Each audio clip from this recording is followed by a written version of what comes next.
horizontal rest on a rough horizontal surface having coefficient of static friction is 0.2, ठीक है, and kinetic friction mu k is 0.15.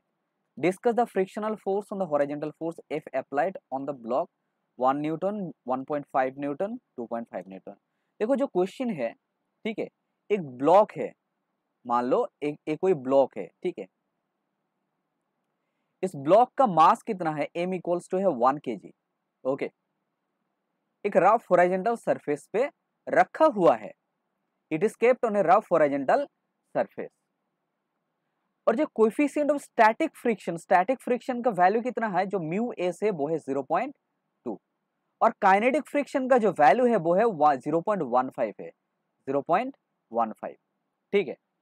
हमें solve करना होगा किस body पे फ्रिक्शनल फोर्स कितना एक्ट होगा, ठीक है, ओके, तो हमें सॉल्व करना होगा कि फ्रिक्शनल फोर्स कितना एक्ट होगा, गॉट इट।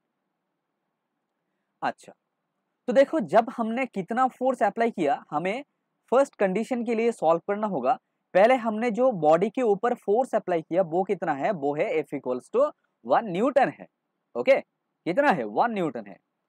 तो देखो हमने फोर्स अप्लाई कर दिया, देखो हमें सॉल्व करना है कि बॉडी का इस बॉडी पर, इस बॉडी के ऊपर जो मैक्सिमम फोर्स एक्ट होगा, मैक्सिमम मतलब मैक्सिमम फ्रिक्शनल जो फोर्स एक्ट होगा वो कितना होगा। तो मैक्सिमम फ्रिक्शनल फोर्स का वैल्यू है एफ एम इक्वल्स टू, कितना फॉर्मूला है, हमारा फॉर्मूला है एफ इक्वल्स टू कितना है, म्यू एन है, और एन का वैल्यू कितना है, एम जी है। देखो हमें सॉल्व करना है पहले तो स्टैटिक फ्रिक्शन मतलब जब बॉडी रेस्ट पे होता है तो बॉडी के ऊपर मैक्सिमम फ्रिक्शनल फोर्स जो एक्ट होता है उसी को हम कहते हैं लिमिटिंग फ्रिक्शन, ठीक है। तो अभी देखो म्यू का जो वैल्यू है, म्यू का वैल्यू कितना है, देखो म्यू का जो वैल्यू है स्टैटिक जब रेस्ट पे था तब उसका, जब रेस्ट पे होता है म्यू का वैल्यू है 0.2, और जो एम का वैल्यू है, ठीक है, एम का वैल्यू कितना है, 1 kg है, क्योंकि हम इस फॉर्मूला को यूज कर रहे हैं ना, 0.2 इंटू 1 इंटू एम है 1 kg, ठीक है, इंटू जी है 9.8, ठीक है। तो इसको अगर आप सॉल्व करेंगे तो ए मिल जाएगा आपको 1.96, ठीक है। तो आपका जो लिमिटिंग फ्रिक्शन मिला, आपको जो लिमिटिंग फ्रिक्शन मिला, आपको जो लिमिटिंग फ्रिक्शन मिला वो कितना है, वो है 1.96। अभी आपने कितना फोर्स अप्लाई किया, अभी आपने फोर्स, देखो फर्स्ट केस से आपने फोर्स कितना अप्लाई किया, आपने फोर्स अप्लाई किया 1 न्यूटन, और देखो मैक्सिमम फ्रिक्शनल फोर्स कितना है, 1.96 है। तो क्या ये बॉडी मूव करेगा, नेवर, ये बॉडी मूव नहीं करेगा, क्योंकि आपने फोर्स अप्लाई किया 1 न्यूटन, और इसके ऊपर जो लिमिटिंग फ्रिक्शन अप्लाई हो रहा है वो है 1.96, ठीक है।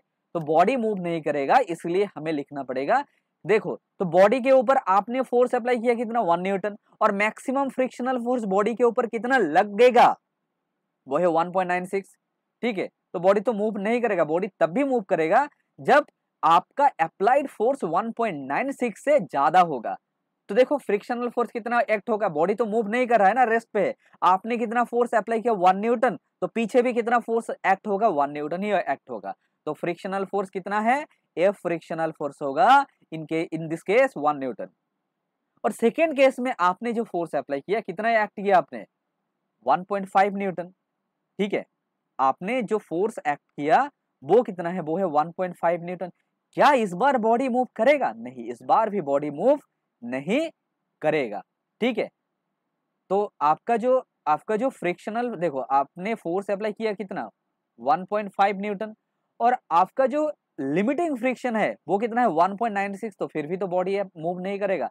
तो इस केस में भी आपका जो फ्रिक्शनल फोर्स होगा 1.5 न्यूटन है, क्योंकि जब बॉडी मूव नहीं कर रहा है, आपने जितना फोर्स अप्लाई किया तो पीछे भी उतना ही फोर्स एक्ट होगा। तो पीछे कितना फोर्स एक्ट होगा, ऑपोजिट डायरेक्शन में जो फोर्स एक्ट होगा वो भी 1.5 न्यूटन ही होगा। अभी आपने थर्ड केस में जो फोर्स अप्लाई किया, आपने कितना किया, 2.5 न्यूटन। क्या अभी बॉडी मूव करेगा, देखते हैं, हाँ मूव करेगा, क्योंकि देखो आपने फोर्स अप्लाई किया कितना, 2.5, और आपका जो लिमिटिंग फ्रिक्शन का वैल्यू है, लिमिटिंग फ्रिक्शन मतलब फ्रिक्शन का मैक्सिमम वैल्यू, आप अगर इससे ज्यादा फोर्स अप्लाई करते हो तब बॉडी मूव करेगा। तो आपने कितना फोर्स अप्लाई किया 1.5 न्यूटन। तो उस टाइम पे आपका जो आपका जो फ्रिक्शन एक्ट होगा वो कितना होगा, वो हमें सॉल्व करना होगा, क्योंकि बॉडी मूव करेगा। जब बॉडी मूव कर रहा है उस टाइम पे आपका स्टैटिक फ्रिक्शन नहीं काम करेगा, आपका जो फ्रिक्शन काम करेगा वो लिमिटिंग फ्रिक्शन काम करेगा, क्योंकि आपका फ्रिक्शन थोड़ा घट जाएगा। जब फ्रिक्शन घट जाएगा तो आपका जो फ्रिक्शन का वैल्यू है वो है म्यू के एम जी। इस फॉर्मूला को आपको अप्लाई करना पड़ेगा, क्योंकि फ्रिक्शन स्टैटिक फ्रिक्शन आपको नहीं अप्लाई करना पड़ेगा, आपको अप्लाई जो करना पड़ेगा वो है म्यू के। तो म्यू के का आपको वैल्यू दिया हुआ है वो है 0.15, एम का वैल्यू है 1 kg, जी का वैल्यू है 9.8, तो आपको मिल गया 1.47। ओके, तो आपको जो फ्रिक्शनल फोर्स एक्ट होगा पीछे की तरफ वो कितना होगा 1.47। ठीक है,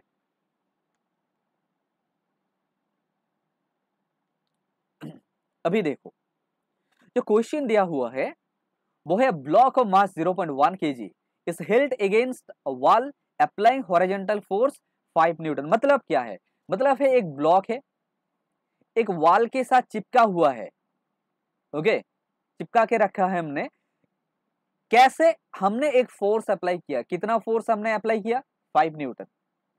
और जो coefficient of friction between the block and the wall, ये जो ब्लॉक है और वॉल का बीच में जो फ्रिक्शनल फोर्स है, फ्रिक्शन कोएफिशिएंट है, म्यू का वैल्यू है कितना 0.5। हमें सॉल्व करना है कि magnitude of the frictional force acting on the block, मतलब हमें सॉल्व करना है कि फ्रिक्शनल फोर्स का जो मैग्नीट्यूड है वो कितना होगा, वही हमें सॉल्व करना होगा। तो कितना होगा, देखो देखो बॉडी बॉडी बॉडी पर हमने जो फोर्स एक्ट किया, इस डायरेक्शन पे हमने एक फोर्स एक्ट किया, वो है कितना 5 न्यूटन। और देखो बॉडी तो इस तरफ जाना चाहेगा, क्यों, क्योंकि इस तरफ तो mg फोर्स एक्ट हो रहा है। लेकिन जब mg फोर्स एक्ट हो रहा है तो फ्रिक्शनल फोर्स कौन सा डायरेक्शन पे, इस डायरेक्शन पे, क्योंकि सरफेस, देखो बॉडी पे अगर आपने फोर्स एक्ट किया तो बॉडी पे फ्रिक्शनल फोर्स कौन सा डायरेक्शन पे एक्ट होगा, इस डायरेक्शन पे। तो फ्रिक्शनल फोर्स कौन सा डायरेक्शन पे एक्ट होगा, इस डायरेक्शन पे।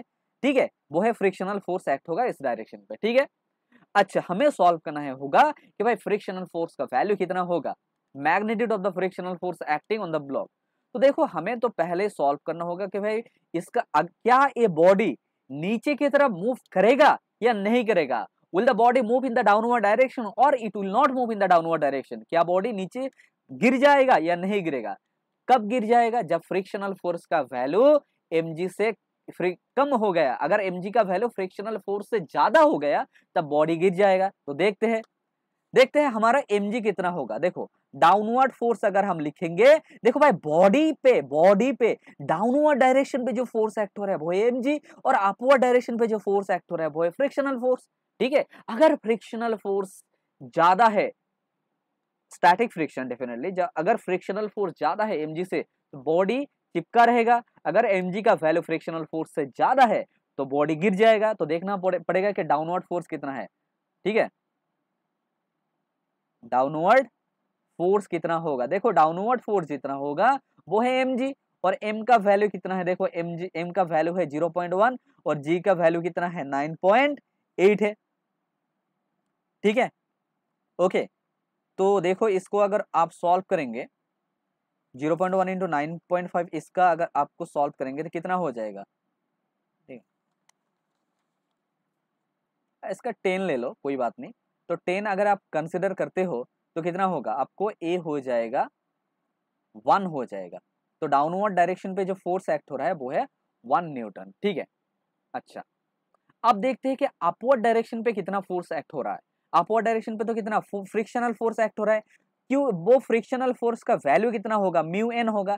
भाई एन का वैल्यू कितना होगा, एन मतलब नॉर्मल रिएक्शन फोर्स, और नॉर्मल फोर्स कितना होगा, देखो आपने इस डायरेक्शन पे जो फोर्स अप्लाई किया वो 5 न्यूटन एक्शन है, तो इस दौरान रिएक्शन फोर्स कितना होगा, रिएक्शन फोर्स भी 5 न्यूटन होगा। यही तो है नॉर्मल फोर्स। सोचो आपने जो अप्लाई किया वो है एक्शन फोर्स, और रिएक्शन कितना होगा, रिएक्शन इस डायरेक्शन पे होगा ऑपोजिट पे, वो भी कितना होगा 5 न्यूटन होगा। ये रिएक्शन फोर्स ही तो नॉर्मल फोर्स है ना। तो देखो म्यू का वैल्यू कितना है, म्यू का वैल्यू है 0.5, और आपने जो रिएक्शन फोर्स, आपको पता है कि रिएक्शन फोर्स का वैल्यू कितना है 5, तो इसका मतलब हो गया 2.5।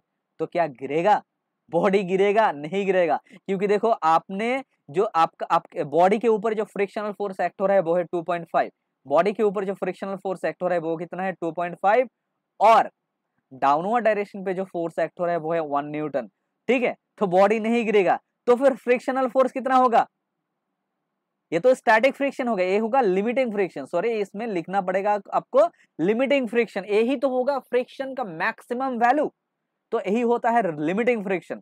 तो देखो लिमिटिंग फ्रिक्शन मतलब फ्रिक्शन का मैक्सिमम वैल्यू, लेकिन फ्रिक्शन कितना लगेगा? वो अभी तो बॉडी रेस्ट पे है, तो देखो फ्रिक्शन कितना लगेगा? आपने डाउनवर्ड डायरेक्शन पे जो फोर्स एक्ट हो रहा है कितना mg, तो डाउनवर्ड डायरेक्शन पे गिराने के लिए जो फोर्स एक्ट हो रहा है वो है mg, तो अपवर्ड डायरेक्शन में भी तो फ्रिक्शनल फोर्स सेम होगा। बॉडी तो नहीं गिर रहा है, जब गिरेगा तब चेंज होगा, लेकिन जब बॉडी नहीं गिर रहा है तो जो फोर्स अप्लाइड है वही फोर्स फ्रिक्शनल है।